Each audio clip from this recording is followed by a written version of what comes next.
The Round 2 Bombs edition of the Bottom Line Bombs on Sports Gambling Podcast Network is brought to you by Underdog Fantasy. Play their day fantasy pick 'em for a chance to win 100 times in the NBA, MLB, MMA, NHL, golf, and more. Sign up today to UnderdogFantasy.com using promo code BOMBS to get 100% deposit match. And with that, we're all set for me to hit a button that plays a song. The jingle, kind of. Well, not even a jingle, kind of just like a medley thing with a lot of things. I'm talking too many words because let's start the show.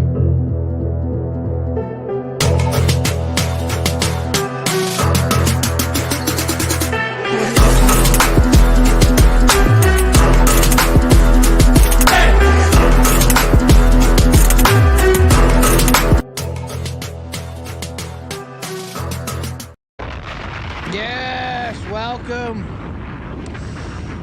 Welcome to the Bottom Line Bombs on a Monday, May 6th. Well, I say that because that's what I'm recording now live, 12:30 Mondays and Thursdays. But who knows when you're listening to it? Who knows? Could be any time. It's timeless. It's out on the internet. It's a pod. And it's live. It's all those things. Big weekend we just had. Cinco de Mayo sports weekend. Cinco de Mayo. I should play some racist music, but I won't. That's an Islander music. That's Girls Gone Wild. Anyway, welcome. I am you probably want to, that's what Pix Dundee says. You probably want to know who the hell you're listening to. I'm your host. It's on the title of the show. CJ Sullivan, the Beck Detective, the Laddie Daddy, the man in the box. The man in the exacta box, the man in the try box, as people are joining the comment threads already. Insano says, how about that derby? His bets blew up like my bottom line bombs. We all did. Listen, we had an okay derby. And by okay, I'm not completely behind the dumpster pulling a Wendy's, as they used to say on the Robin Hood crypto thread thing of GameStop.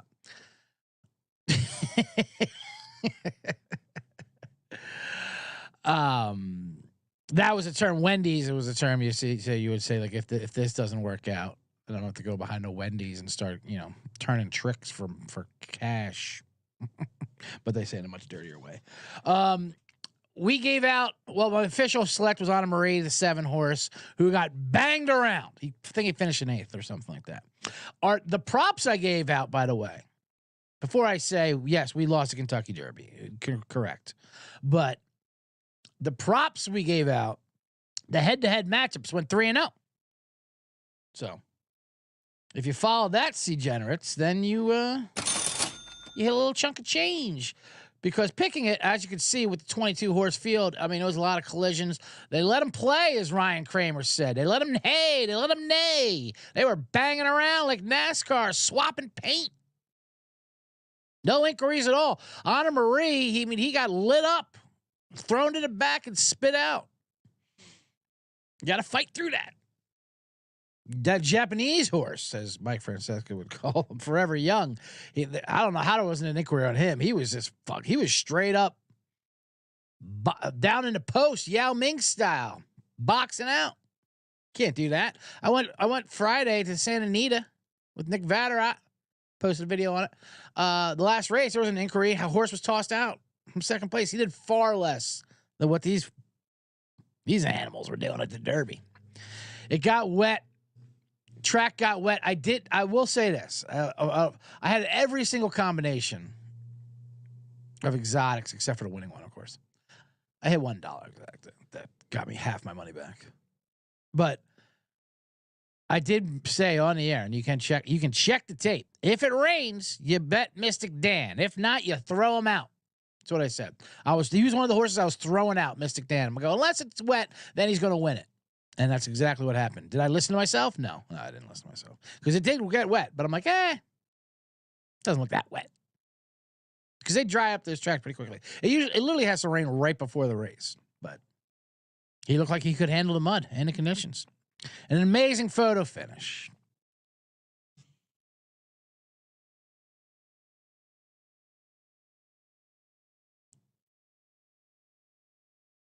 He's not even going to race into Preakness with this Kentucky. That's what horse racing has come down to now. It's too valuable. He knows that was it. That was his shot. Kentucky Derby in the mud. That's me. If I race ever again, I can only lose value. So now it's a life of stud. That's what's the beautiful thing about horse racing. You win some, you lose some. Then you win, you go off the stud, and you make babies for the rest of your life and get paid to eat and fuck. That's all. That's horseplay. And if you lose, well, like we said, they don't go to the glue factory anymore. Rich people, they just burn them alive for insurance. So it's a win-win for them. That's a nice part of this story, isn't it? Rich people burning horses alive to collect insurance on their toy that hasn't come back yet because they get pricey. ML, welcome to the chat. He welcomes the C-Generates. He says it's lunch break time on Slack with a slice. All right. Yeah, remember that documentary on Netflix came out on Bad Sport about the guy who was a hitman for horses? Horrible. People were horrified.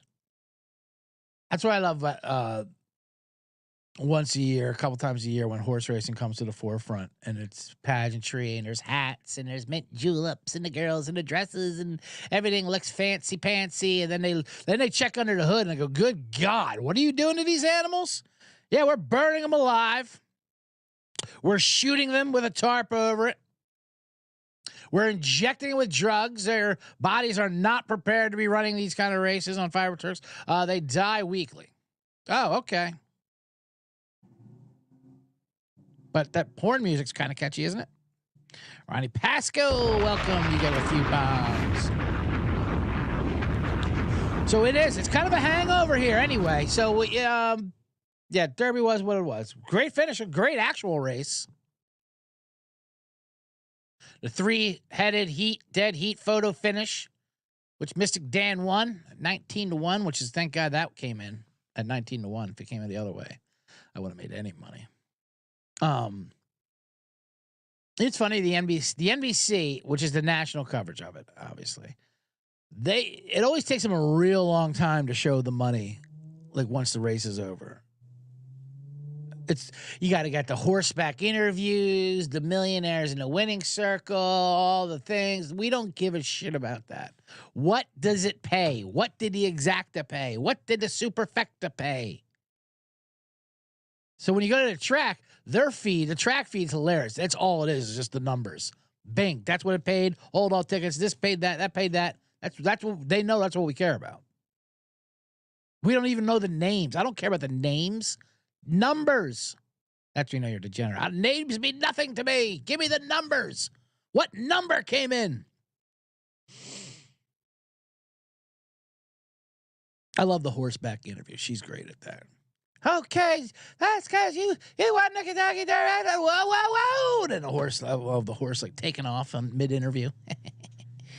That's fun. Anyway, all right. So we got a good show today. You are listening to the Bottom Line Bombs on the Sports Gambling Podcast Network. We have a lot of shows on this network, obviously. My feed. I hope you're subscribed to it, but it will be going on other feeds as well.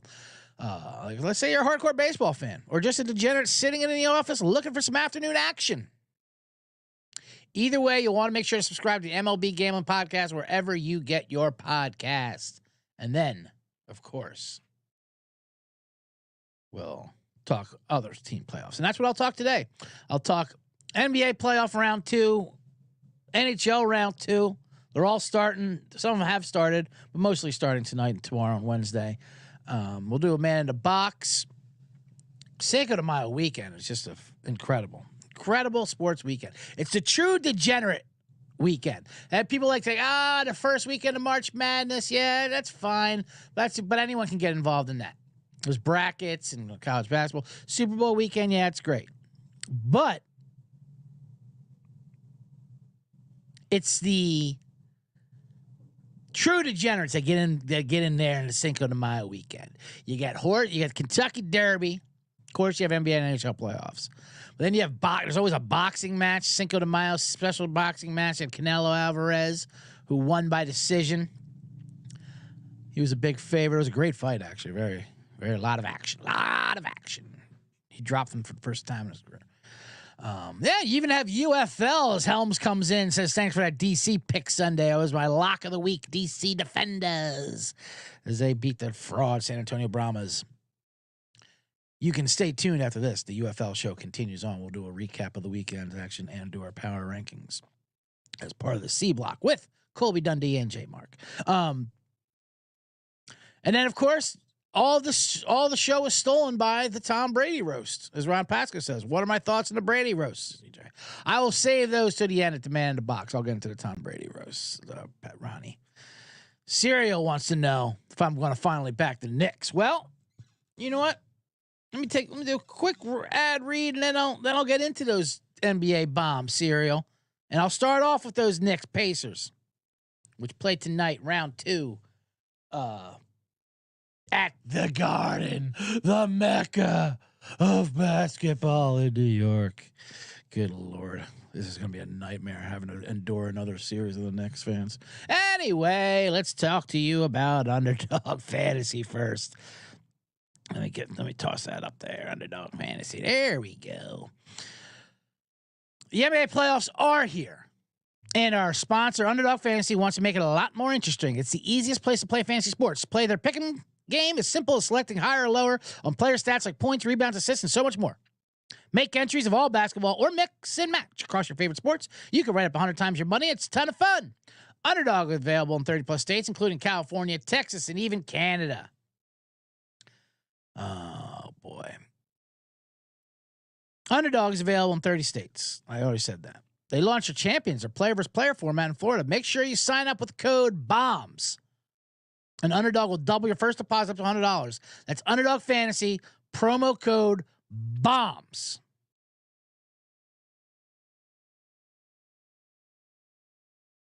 And they want me to do one for you. Should I do one? I could do one. Each time I do this, I keep losing. Each time I do this on the air, I keep losing. But, oh man, they keep wanting me to reload it. Reload? Relog in? No. No, I'm not doing it. You know what? I'm not doing it. I'm just kidding, guys. I'll do it. I'll pull up a dumb underdog. Not a dumb underdog. I didn't mean to say that. Oh man. Hey, let's draw one up. Let's do it. I'm just kidding. Let's do an Underdog Fantasy right now. And then Underdog wants to know my location. Surely logging in. Oh my goodness. I'm having trouble bringing it up. No, never mind. Here we go. All right. Do you have your? I'll tell you what. For you guys, I will do your Knicks Pacers. Who start tonight? Jalen Brunson 30.5. I mean, I don't know how you go. I don't know how you fade Jalen Brunson right now. He's the chosen one. It says right here. Yeah, let's just do Jalen Brunson 30.5. That's amazing.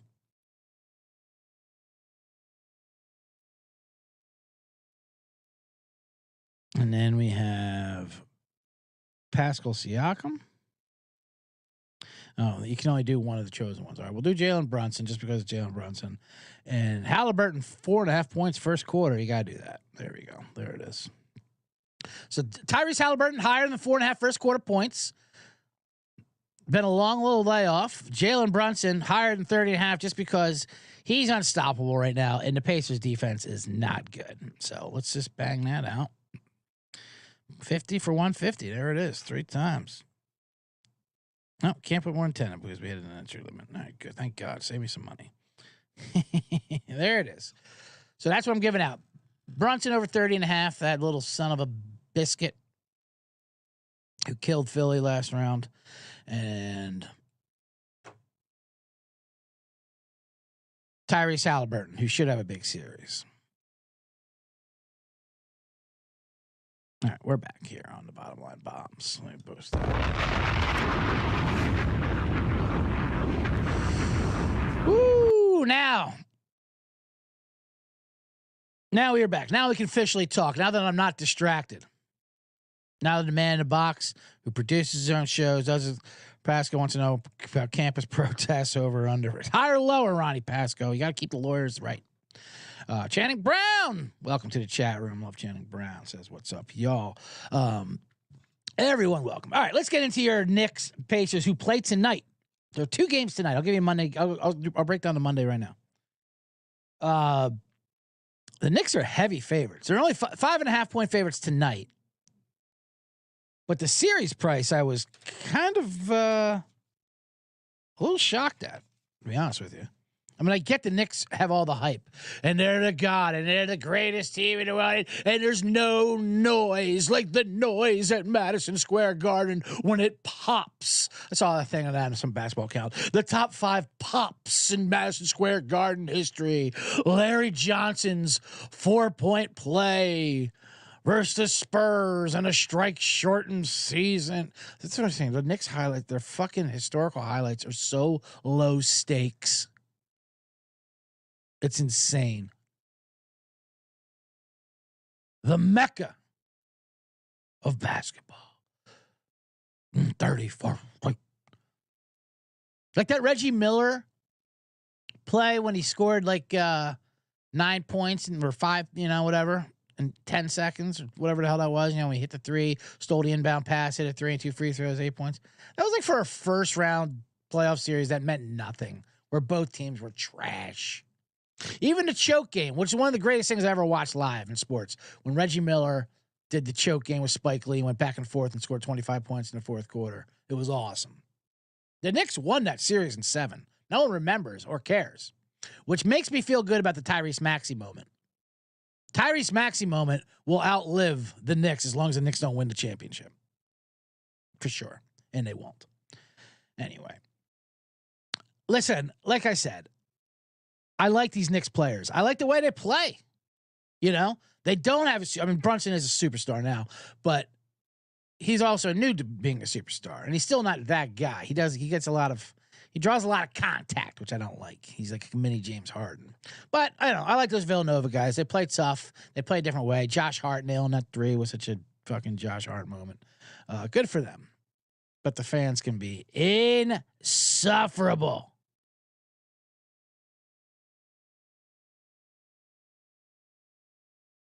At the Mecca when we played the Atlanta Hawks in 2022. Their playoff moments are garbage.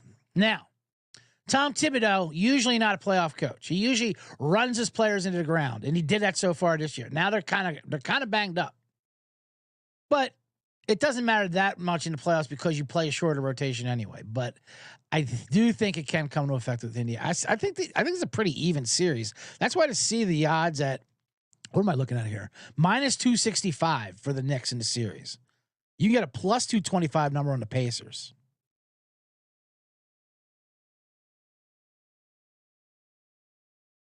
I think that's kind of crazy. I think the Knicks are probably going to win the series, but I can't lay that number. Not even close. So I'll definitely take a stab with the Pacers in the series, who just ousted the Milwaukee Bucks. Now, granted, they played Milwaukee without Giannis and Dame Lillard, but they had to face Pat Beverly throwing basketballs at fans, that's for sure. How about Pat Beverly? Hilarious. Some fan taunts him. And listen, Pacer fans, they can get... Knick fans are obnoxious and loud. And yes, so are Philly fans here. I know. Philly fan says, a Philly fan talking shit about New York fan base, LOL. No, I get the irony. But I said this about the Knick fans. They're like Yankee fans without the titles. They're just loud for loud's sake. And I've already broken this down, the difference between Philly and New York fans. Philly fans, at least we hate ourselves. New York fans, you love yourself so much. And that's what's off-putting about it. But you're right. We're both obnoxious. I'm not going to do that. And I do like these players. Captain Santa says it's a big Kiki Van. Who didn't love Kiki Vandeweghe? Kiki Vandeweghe ran stuff over in Denver too. Love Kiki Vandeweghe. I won't go down through the Knicks. And we'll go. And there's been some great Knicks Pacers series. It's always weird when they're bringing up the Reggie Miller Knicks Pacers and that rivalry. And it was a great rivalry, but it was completely different. Those were the two best teams in the East that didn't have Michael Jordan on it, and they would go through battles. And those years when Jordan was playing baseball, they were the two best teams. It's just not. It's a little different now for sure. Anyway, back to Pat Beverly. Oh my God. What in the fuck? What a piece of shit. I mean, I don't mind throwing the basketball at Pacer fans. The doing it twice, that was that's when you're like, okay, Pat, you're not gonna get yourself out of this. They're yelling Cancun at him, meaning your season's over, and I can see you losing your control and temper that way. Fuck you, whipping a basketball at some goddamn. I mean, it is. Indiana Pacer fans are aggressively white. I'll just say that. You have the mecca of basketball in New York, and then you have Indiana, who thinks they invented the fucking sport, even though it was created in Springfield, Massachusetts. But but we have farm boys who shoot the hickory lights, and we have state championships where we tell Oscar Robertson to go to hell. In Hoosiers, and we shoot underhanded free throws with hair pomade in our hair and set shot Sammy. They're aggressively white. So that fan base pissing off Pat Beverly, I get that. But then afterwards, when he told that reporter that she couldn't interview him unless she subscribed to his podcast. Incredible. Absolutely incredible, Pat Beverly, for giving us a soundbite. Go to fucking hell with your podcast. As I talk into a podcast. But it gave me a nice screen grab. When everyone texts me on Derby Day, hey, who do you like in the Derby? Don't interview me unless you subscribe to my podcast. I gave out my winners on the pod. You become a C-Gener. That's how you find that information. Don't text me on my home phone. So now I talk about I'm pro Pat Beverly, even though he might not play in the NBA again. That was bad. Whipping that ball at a fucking woman. Jesus. And then he did it again. I love the guy giving the ball back to him. Like, hey, I would have kept that thing immediately. That goes right to eBay. And then he throws it again. All right, well, now you definitely keep it. That being said, Pacers Knicks. Game 1 tonight. The Knicks had a nice layoff. They needed it. They need the rest. I do think the Pacers have enough. It's going to be a different series in Philly, obviously. It's going to be a lot faster. Philly slowed it down. Knicks slowed it down. Pacers are going to run. Pacers don't play D well, but they run. And they're exciting to watch. They're still a year or two away. Pascal Siakam's kind of changed their nucleus a little bit. I think they split the series, though, for sure. It's either game 1 or game 2. And I kind of do my hockey approach with this. You play the dog both times. If it wins the first one, then you get away from it. Then you zigzag, maybe, if not. But you saw what it took for the Knicks to win 2 at home versus Philly. The refs had to completely give them game 2, but they admitted it. No big deal. I'm not complaining, not whining as a Philly fan, because the refs came out in the press pool afterwards and said, you know what? Hey, our bad. We messed up. Should have been a foul. We should have granted a timeout. Let's move on, can we? Yeah, we can move on. We're going home now because of you, but sure, yeah, we've moved on. Anyway, just kidding. Like I said, I like those Knicks players. I like that team. I like Thibodeau. I see this series going 7. I will take the Pacers plus 225 in the series, though. Bomb that. And a bet I like even more is them plus a game and a half at plus 115. Bomb that.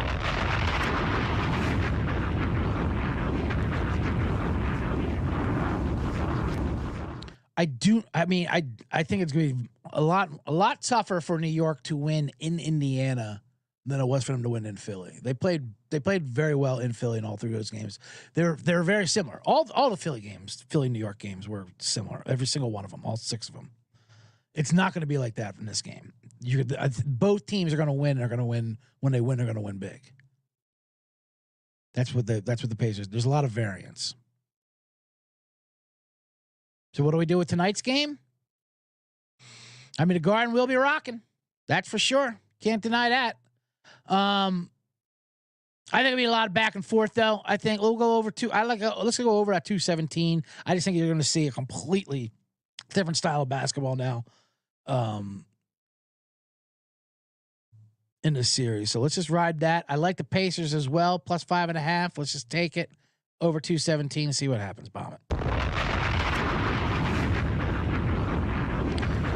So no, that answers your question.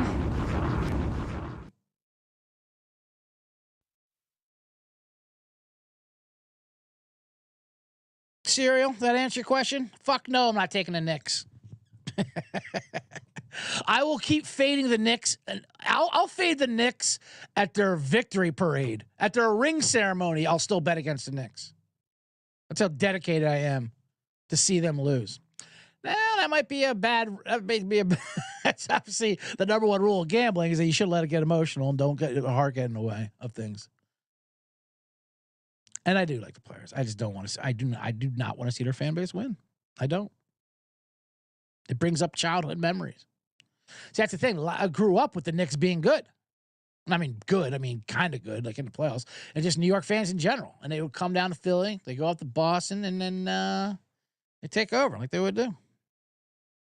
Anyway, doesn't matter.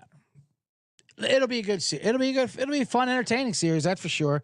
And whoever wins gets to get smoked by Boston because that is the next series. Anyway, we'll get to that. All right, next series we got is Nuggets Minnesota, which started on Saturday with Minnesota winning Game 1. I grabbed a little Minnesota plus series as I'm wearing my T-Wolves hat right here, as I have jumped ship and gone. I'm all in on these T-Wolves. I have a future on them at 25-1. To win it all, I think, not even a conference. I didn't get great numbers, but I still have them. Denver is still favored in the series, which is bizarre, which is kind of wild to me. They're minus 130 in the series, but Game 2 minus 5.5. This is the perfect time for a zigzag. Now Minnesota looked better. They look like they're a matchup problem. They got a lot of big guys out there. They asked Jokic, "What can you do when Towns gets on the bench and Gobert comes on you?" He said, "I don't know, clone me, get more Jokic's out there," which isn't good. But that Game 1 was pretty exciting. All part of the Saturday night festivities. Kentucky Derby, Game 7, Boston, Toronto hockey, Game 1, Nuggets, Cat Williams live. It had everything. Canelo Alvarez, Anthony Edwards. He's how mad was everyone when he got that technical foul for taunting? That was ridiculous because it's just borderline racist. Anthony Edwards, who's about to become the new face in the NBA, he's amazing. He shook Reggie Jackson, took it to the hole or baseline, and he stared at his face a little bit. Didn't even say anything, just stared at him. Technical foul. And everyone's like, "What the fuck? Come on!" And then Edwards went to go complain to the black ref who didn't call it, and he's just like, "Hey man, they don't like that stuff. What can I tell you? You think I like working with these guys either? These hard ass white fucking referees." They're the league snitches. They got to do what they got to do. But that was insane. You do not call a taunting foul in the fucking playoffs. Taunting is just so racist. That's just taunting, and I don't even blame the refs. That comes from the owners. So they do the same thing in football, where they make it a point of emphasis in the offseason. I don't like when the property I own gets emotional out there. I like when my property puts their head down. The property that I own, those humans that hang on the rim. I don't like when they get emotional and feel good about themselves. You calm that down before there's a goddamn dog fight going on out there, or Pat Beverly starts throwing basketballs into the crowd. That was my impression of some rich owner. Well, it's already Game 2. So a couple series haven't even started yet. Cleveland, Boston, Dallas, Oklahoma. And we're already on game 2. That's the NBA playoffs for you. They will do anything for TV. They don't care. Then they'll take a week off for game 3. But the Nuggets are the champions. They are a little undermanned. They're not as good as they were last year. They don't have the same depth.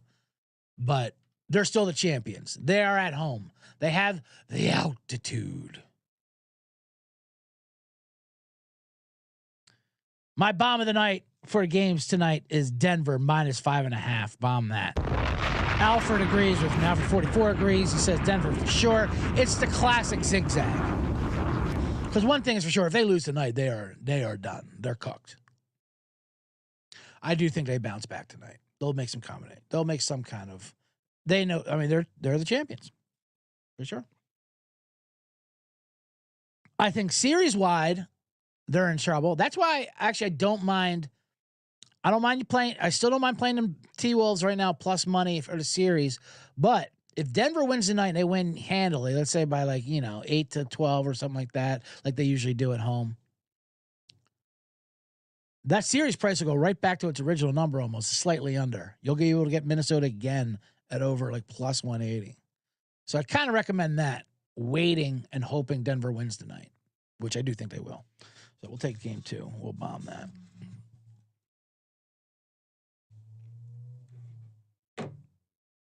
Shout out to Denver for ending Darvin Ham's job tenure at the Lakers, too, by the way. People were upset about that.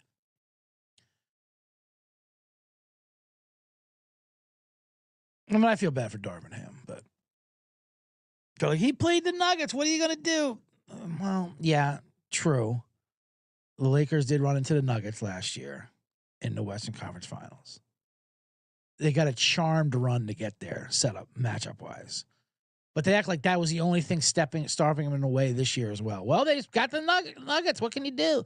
They were in the play-in game. There was 8-9 teams ahead of them. He didn't figure out a starting lineup for game 60. He didn't realize he should start Rui. It was whatever. I like Darvin. That's the thing when I want to talk about Darvin Ham.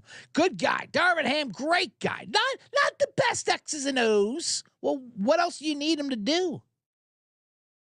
I will give Darvin Ham this. It's impossible to be a coach of LeBron James. You can't do it. It's just, maybe a Phil Jackson, Pat Riley kind of situation, like Steven Spalestra. You wanted to fucking fire Spalestra for crying out loud. He's probably the best coach in the league. Spolstra. I like to call him Spalestra. Palestra. Spolstra. But yeah, coaching LeBron James is impossible. There's a video where he just takes the clipboard out of his hands, draws his own plays. He's calling a timeout. What are you going to do? Say no to him? You can't. What are you going to tell LeBron? No, we're not going to challenge that or whatever he wants. We're not going to draft your son. He is the NBA. He's bigger than anybody. He's a billionaire almost. He's trying to patent Taco Tuesday for crying out loud. Anyway. Boy, this is going long. I only give out 2 bombs. So we got Pacers. That's my recommendation. Over tonight in the Pacers Knicks. Maybe sprinkle a little bit on Pacers money line or plus 5.5. I do like Pacers in the series. Plus 225 and plus game and a half and plus 115. Can even have fun with Pacers in 6 plus 600. Only because they're equal teams and you get a lot of value. That line is out of whack. Denver tonight, minus 5.5, and wait on that to play the series price. As the chat goes on and on about favorite Knicks. I'll get to that in a second. But first, let me tell you about nothing. I just wanted to mark the time. Which I will. That I'm going to put in ads later on. I was going to act like I thought I had another live ad read, but I don't. Fantastic. That means I can move forward and scroll. But we are watching on YouTube. Make sure you subscribe and hit the like button, hit the thumbs up button on YouTube. We had a lot of YouTube watchers for my last episode, which I was happy to hear, happy to see. Hopefully we'll get something going on that, because that's what the kids like. I heard. No one really listens anymore. They got to watch. They got to watch me. Who wants to watch me? You do, apparently. You just got to watch something. You need something to distract your eyes. You know what's funny is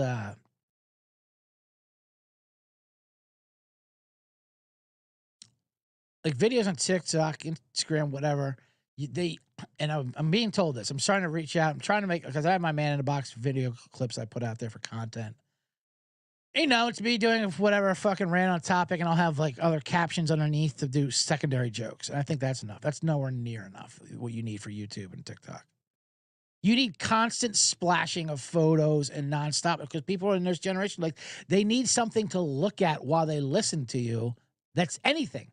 That's why you'll see videos that are cut in half, and you'll just see a video game of a car going off a railing or something. They don't care what it is. We're all cats that need like a light distracting us. Anything to get our head spinning. Whoa, whoa, whoa, and then I'll listen. Woo, boy. Yes, sir. The live show just hits different. Steve Eldridge says, welcome to the chat. Goddamn right, because it's because you're a part of it. That's why. Everyone's a part of the live show. Make sure you hit the thumbs up button and tell 50,000 of your friends to join tonight. I'm loving the chat right now, talking to all these Knicks players. They're pretty funny. Talking Spreewell, PJ Carlissimo. How can you not always bring back? That was some good Knicks stuff. The shortened season. Charlie Ward, Allen Houston. Spreewell was fun. Anthony Mason, that's my Nick. The fucking line in his head. He went after a coach too. People don't talk about Anthony Mason enough as a fucking thug. He was great. My high school coach, Lang, he coached some kind of, it wasn't an Olympic team, but it was like a fucking semi-pro team or something where Mason was in there. Mason was in. He tried to yell at Anthony Mason, and Mason chased him up and down the bleachers during practice. Like a Spreewell situation where he came back and choked. Remember fucking Carlissimo showing the choke fucking marks on the thing? Hey, it's basketball, baby. Oakley was a badass. Charles Oakley, Captain Insano. And that is why I wish bad upon the New York Knicks as well. James Dolan, their owner. Horrible, horrible owner. And for a while, superstars won't go to the Knicks because of him. LeBron James said, and they like taunting him, like, remember Durant and all them were free agents. They went to Brooklyn. Like, yeah, New York wasn't even a thought, because that's how bad James Dolan is, the billionaire who had Charles Oakley kicked out of the Madison Square Garden by security, physically kicked him out for criticizing him. Are you fucking out of your mind, James Dolan? Oakley is an icon. He's like John McEnroe up there. He's beloved. And he is a badass. Before a game one time, he came across state lines, came across half line when I think he was on Toronto at the time, and punched Tyrone Hill in the face. Tyrone was on Philly at the time, because Tyrone Hill owed Oakley money from a poker game. True story. Tyrone Hill owed Oakley money in a poker, and so they were playing, and before the game started, he just came across and fucking and punched him, knocked him down. I want to say out, but whatever. It was started a melee. Didn't get to play that game. But yeah, you don't mess with Oak Tree's money.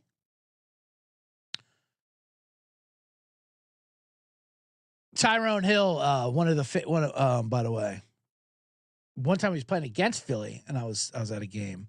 I think it was on Toronto. All those power forwards, they moved around from like Toronto, New York, and Philly. Your Antonio Davises, Tyrone Hill, Charles Oakley's.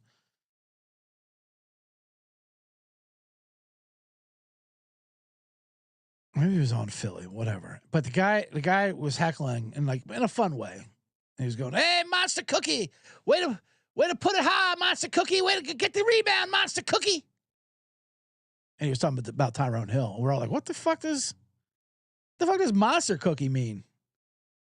He's like, Monster Cookie. You know when you make cookies and you have like those imprints, you can make a castle or a fish. He's got like that monster face, You put it in a monster and you make a monster cookie. And we all the whole section started dying laughing.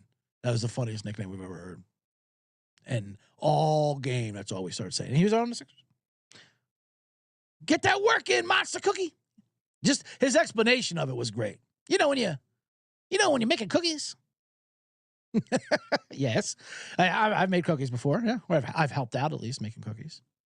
You know, they have those little things, those imprints you put in. You make a a fish or a star or a monster face.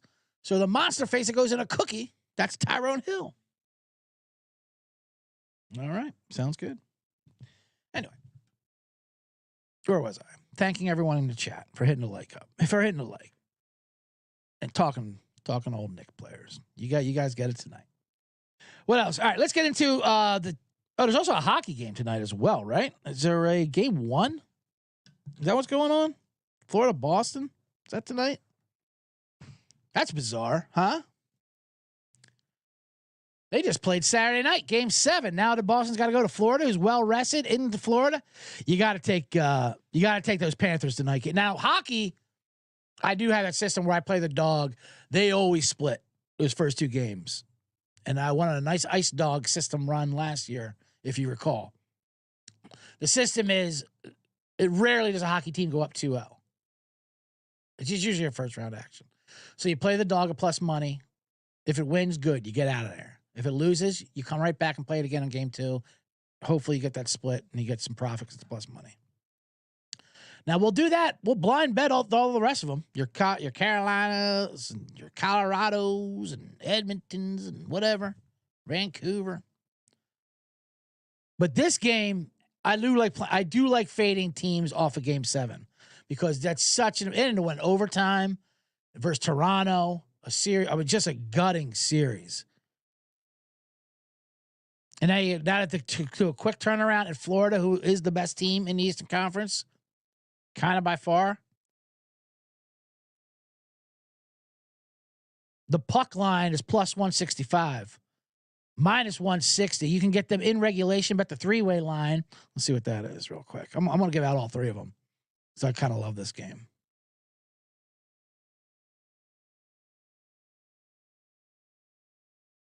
NHL hockey 3-way, minus 115. Let's bomb that. Florida Panthers. And the puck line plus 165.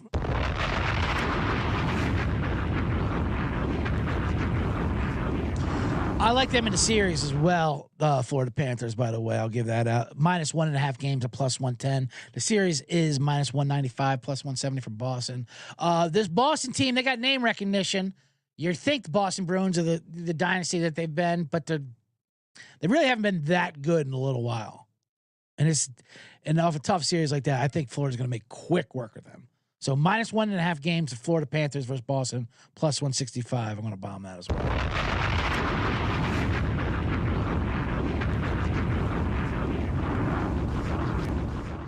Love the Panthers. All right, let's get into Tuesday and Wednesday action of NBA and NHL and Series 2s, the ones that are actually beginning and having it in the way. The 2 NBA series tomorrow is Cleveland, Boston, and Dallas, Oklahoma City. Now, this Cleveland-Boston series, nobody won. I mean, good God. What a cakewalk the Celtics are getting to the Eastern Conference Finals. And practically the NBA Finals. That's why here's a fun future bet C-Generates to make. NBA Finals MVP is a bet you can make right now. They have futures on that. There is no way the Celtics are not making the NBA Finals. There's just no way. They're going to walk there. They're going to walk through Cleveland Cavaliers. They are minus 2,000 in this series. It is 2,000 and plus 1,000 for Cleveland. This is insane. Cleveland, I guess they just beat Orlando. Yesterday was a game 7. To me, it was game 1 because it was the first one they showed on television, it seemed like. The rest was on Tubi. I thought they just simulated the first 6 games. The Cavaliers have no chance versus Boston. None. So much so the series prices are caked in. Boston minus 1.5 is Still minus 425. Minus 2.5 games is minus 200. That's why if you are going to play the Celtics, play like the Celtics in 5, which is like plus 210, or Celtics in 6 plus 425. That's a good way to go about it. I mean, they will lose a game because they're the Celtics. They lost to an absolute G League Miami Heat team game 2 at home because that's what they do. And then they win by 40 every other game. So Celtics in 5 plus 210 is my play if you play in the series, but I don't even want to play that. Who cares? They're gonna walk through Cleveland. But see, Generates, get on this now. Celtics Finals MVP. Jason Tatum is the chalk at plus 175. Jaylen Brown at 10-1, not bad. But how about Derek White with the forehead and receding hairline? Derek White has been their best player. At BetOnline's got him 33-1. Shop around. You can still see 50-1s with this guy. I mean, granted, Derek White's getting numbers because they're in big blowout situations, and in the finals, that's not going to happen. But he's playing great. And we all know Tatum likes to shrink up sometimes when it gets clutch. So Jaylen Brown has got some good value at 10-1, and Derek White 33, 35-1, whatever you can. Get in on that. Because one, when you do these future MVP bets for the finals, half the battle is getting your guy there. You know, you can take Luka Doncic at 10-1. That's an awful bet. Yeah, they have a chance to get to the finals, but a much tougher chance in the West. The Celtics, they're pretty much guaranteed to get to the NBA Finals, despite what Knicks fans will tell you. And I get that that would be a more fun series. Celtics Knicks than Celtics Indiana, but just saying. Anyway, all right. Ooh, I like this. Give me Cleveland in 6 if Allen plays offline Billy Baller. Well, I think you're out of your fucking mind, but you're right. If Allen Allen, he missed the last 3 games, was it? 3-4 games? They're a different team without him. Just matchup wise, it's bad. Even the guard play for Donovan Mitchell, where they do well. The Celtics have the defending guards that can not take care of them, but match up pretty well against them. I mean, there's just nothing. I just don't see an advantage anywhere for Cleveland. But you want Cleveland in 6? Listen, do I love watching Boston lose as much as the Knicks? You're damn right. Everyone hates the Celtics. That we can all agree on. New York fans, Philly fans, we can all agree on that. We hate the Celtics. And it pains me to say they're going to walk all over Cleveland, but they're going to walk to the finals. But they do like to choke. I don't know if they can choke 4 times in this series, but they'll lose a game for sure. It's not going to be a sweep. It should be, but it won't be. People are calling for the merch. Ronnie Pasco wants that 1-800-GAMBLER t-shirt, the Bottom Line Bombs. That's a classic one when I say, if you or someone you know has a gambling problem, and you do, you know someone, it's you. You will listen to my show. And people want some Tyrone Hill Monster Cookie. Insano says, get on the Monster Cookie t-shirts. That would be incredible. I feel like we'd be sticking this a good bit, though. Anyway. All right. Let me talk real quick about the final series, Dallas, Oklahoma City. I'll just give out my play. Oklahoma City is just getting absolutely no love as a number 1 seed again. All talking here, teams are talking about tanking to play Oklahoma City, the Lakers and Pelicans, you know, and all they did was just smoke the shit out of the Pelicans. They're a young, fun team. They're good, and they're at home. And you saw how much home and court advantage means. They won every game in the Cleveland-Orlando series. Oklahoma City, yeah, except for that first game, they've been dominant. So you're going to get them at basically a coin flip for the series versus Dallas, minus 130? I mean, bomb that. I'll also take them game 1, minus 3.5. Now, I know Kyrie is playing out of his mind. Doncic is still Luka. A little banged up, but this Oklahoma City team, very good luck keeping up with them. They're a fucking track meet. They did the opposite of Pat Beverly. They didn't say you got to subscribe to my pod if you want to interview me. They go right after the game. They blow by the ESPN reporter, sure, but they go to their local guy. I love that.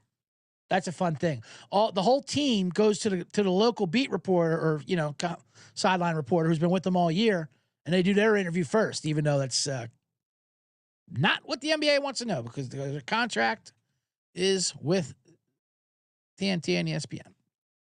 But it's fun to see that because they're like, you're with us all year. I mean, they got a great nucleus of a team, and they're young. They don't know any better. I think Dallas is a little overhyped. They just beat a Clipper team without Kawhi Leonard. That's just does what the Clippers do. They have no Kawhi Leonard. What is going on with Kawhi Leonard's knee?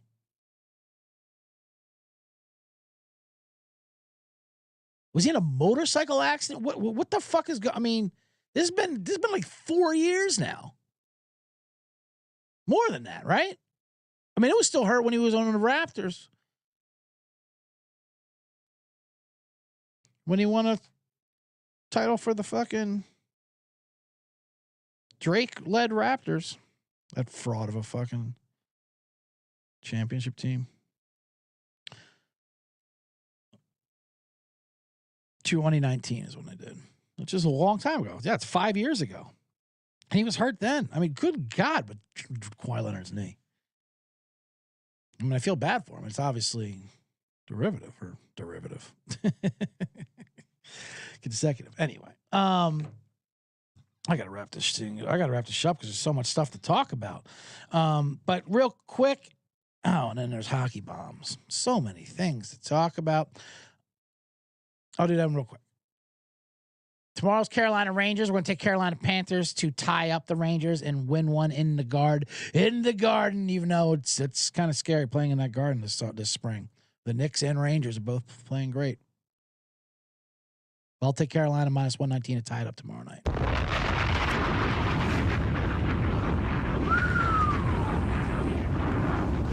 Colorado, Dallas, too close to call on that one. I'll take Colorado in the same plus 107.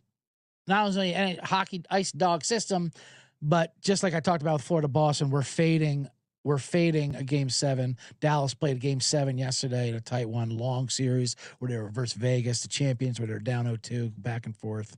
So we'll take Colorado, who's well rested. It looks like a machine right now. That is Tuesday as well. And then you got Edmonton, Vancouver.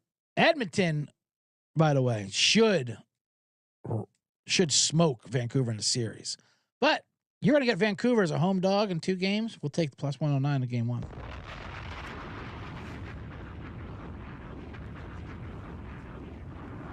But as far as the series goes, we'll take Edmonton minus a game and a half, minus 130.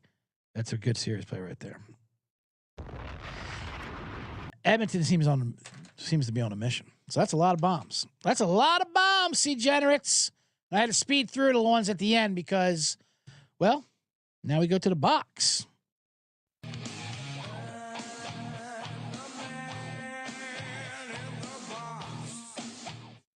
That's right. We are in the box. Welcome and thank you. Again, thank you for everyone for subscribing to the Bottom Line Bombs with me, CJ Sullivan. If you're listening on an NBA feed or an NHL feed or whatever other feeds, main feeds, I appreciate it. But also go ahead and go over to my feed. Subscribe. Bottom Line Bombs. A lot of stuff like this. It's a lot of talk that goes all over the place. You get a lot of plays and a lot of picks with bits for tobacco use only, as I like to advertise the show. If you're an SGPN Patreon subscriber, by the way, my episode came out today. It's a good episode. It's part 1. There's going to be more because I killed so much and I left it with such a good story. I got more to go. A lot of content I give out there. Anyway, give that a listen. Subscribe to the Patreon anyway. Yeah, that's a pretty good episode. I told some fun origin stories. The GJ, is that what it was? Gambling generator, something like that. My origins, my superhero villain origin story of how I became a degenerate gambler and ruined my life to be here. Telling picks with bits for you guys, but I love it. So much to talk about here in the box. There was the Tom Brady roast. That took over sports Twitter. Oh, my God. I only caught a little bit of it.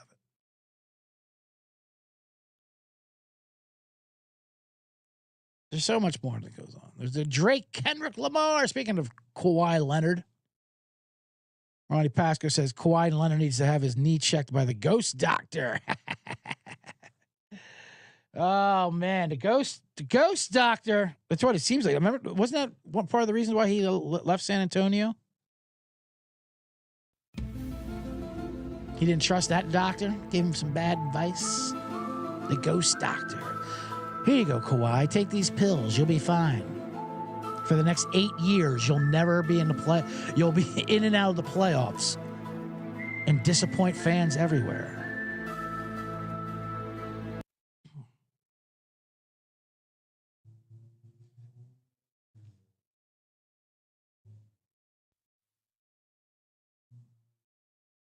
That Raptor team. Hilarious. Drake from State Farm. That's what it should. Oh, there was a commercial. Drake from State Farm. Maybe I'll save Drake and Kendrick Lamar rant until Thursday. Rant, because I should talk about this roast. I don't have to rush into the Drake Kendrick Lamar take. No one needs my take on that anyway. Yeah, that's the thing with the Drake Kendrick Lamar take. I don't feel like I'm qualified to talk about it. I feel just as educated to talk about Drake and Kendrick Lamar as I do talk about Israel and Palestine. Meaning I don't. I feel I don't know which side we're on. I heard Drake's response and I'm like, it's pretty good. That's what I know he probably lost. If I think that's a good response. That's a pretty good response. You got him. You way to get him, Drake. Of course, if you're trying to get me, middle-aged white guy, then that's not good. That's not good at all, Drake. Not for you. But I'm like, right? And then I was like, no, fuck Drake. We hate Drake. Oh, we hate Drake? I didn't know that. I thought we liked Drake. I thought he had a bunch of hits. He does. That's why we hate him. Oh, okay. All right. I'm fine for that. Same with Israel, Palestine. All right, let's go, Israel. No, fuck Israel, man. They're Zion or genocide. Oh, all right, I thought we liked Israel. Thought they had some big hits. Didn't they? Yeah, but they're bombing babies. Okay, all right. That's not good. You're right. Fine. Then what about Palestine? Nah, fuck that. Oh, Jesus. Kendrick Lamar. So Kendrick Lamar's Palestine, I guess. Know what I'm trying to say? That's the thing they say about Drake. Drake's fake. Yeah, he is fake. But that's what all rappers are fake. That's the whole point of it.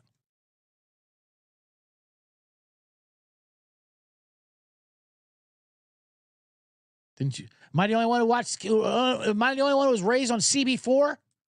That was Chris Rock's whole point. That these aren't real gangsters. They're not real gangsters. Aren't making mixtapes and selling them out of their car. They're doing gangster shit. Anyway, I do like when they say, "Listen, Drake's half white, but that's not the problem." They will always want to bring. That's not the problem. We don't have a problem with that. It sounds like you kind of do. Which I'm fine with. Hey, I'm just a bystander. It's got nothing to do with me. All right.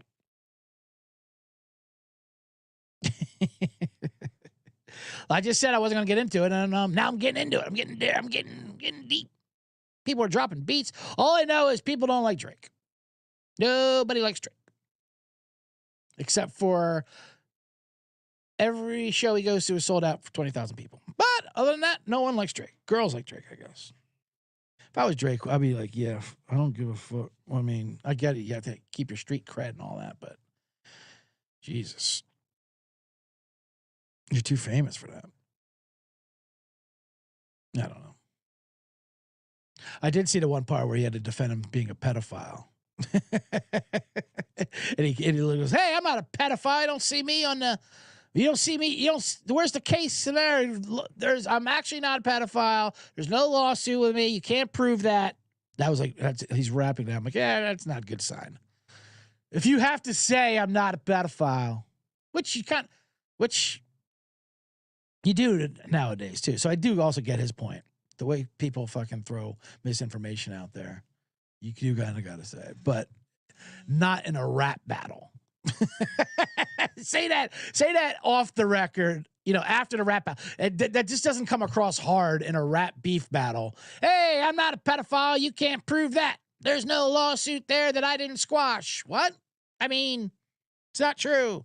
Say that shit afterwards. You say, of course I'm not a pedophile, but here's the thing. Then you attack back. You don't defend.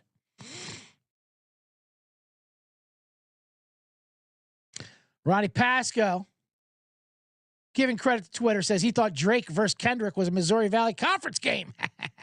That's pretty funny. I like that.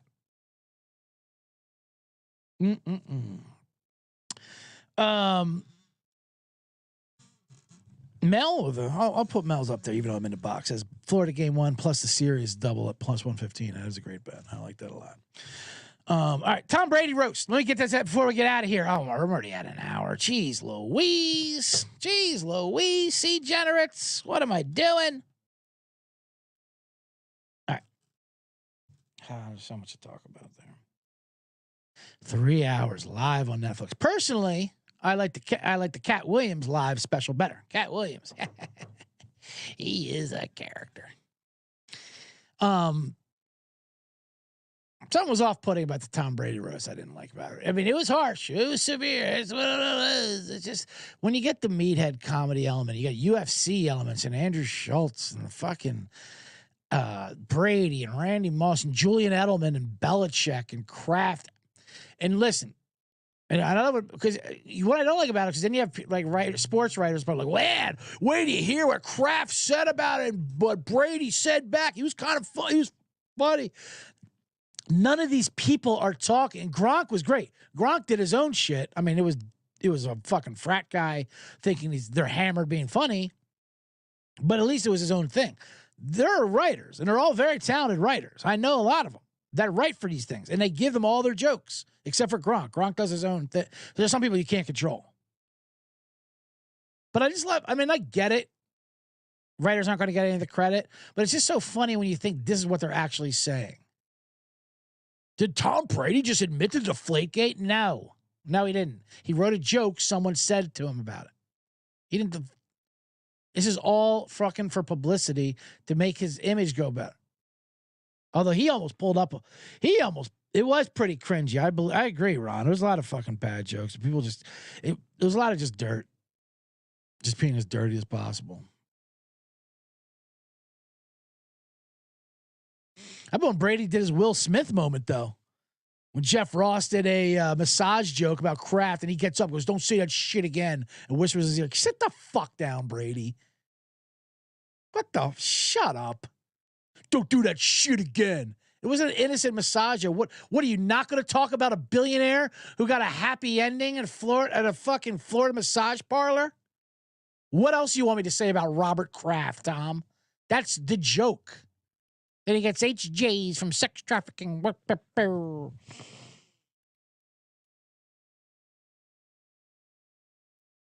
Kim Kardashian getting. I felt bad for Kim Kardashian getting booed, but I just like people just booing the shit out of Kim Kardashian. Boo, you fucking whore. Jesus. And then she came up and she doesn't know how to handle it. I mean, that's what you get, though, when you get these non-performers to go up there and just give them a script to read, and they're just going to read the script. Okay, last time my family defended a football player, it was O.J. Simpson, and he fucked my mom and killed a white woman. I mean, wait, what? Roasts are back. I was hearing that. Roasts are back. Finally. Here's a little secret they don't want you to know. Those Dean Martin roasts that they always talk about, they were terrible. Absolutely terrible. They were drunk. There was no fucking order to them. It ran around for 7 hours. The highlights you see in those videos are funny. Of course, Don Rickles is amazing. But the other characters were hitting someone over the head with a fucking purse. I mean, gee, what's going on? Dean Martin faking the fucking drunkenness. Faking the drunk. You can't fake the funk and you can't fake the drunk, Dean Martin. And that's what he did. Oh, man. Meathead comedy at its best. Anyway, maybe I'll talk a little bit more next show, but that is a lot. It's already been a lot. thank you, everyone who joined the chat room. Even JC from KC always comes in at the end. I like that. It always makes me feel good when JC pops in at the end because I know he's going to start it right up from the beginning and get this and keep this show going. After the show, the UFL show is at coming up soon, about 20, 30 minutes with J Mark and Pix Dundee and me, CJ. If you want more CJ, the Bet Detective, the man in the box,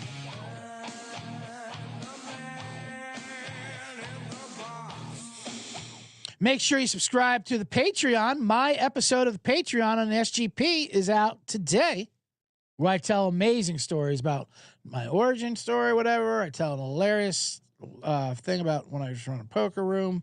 And that's just part one. There's more to come. So make sure you subscribe to that. And as I said, subscribe to Bottom Line Bombs podcast on the own feed if you're listening on another feed.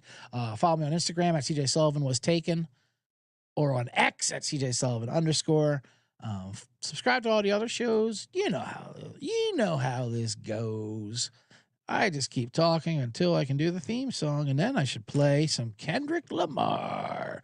Anyway, all right, guys, we will see you on Thursday after we ship all these bombs I gave out today.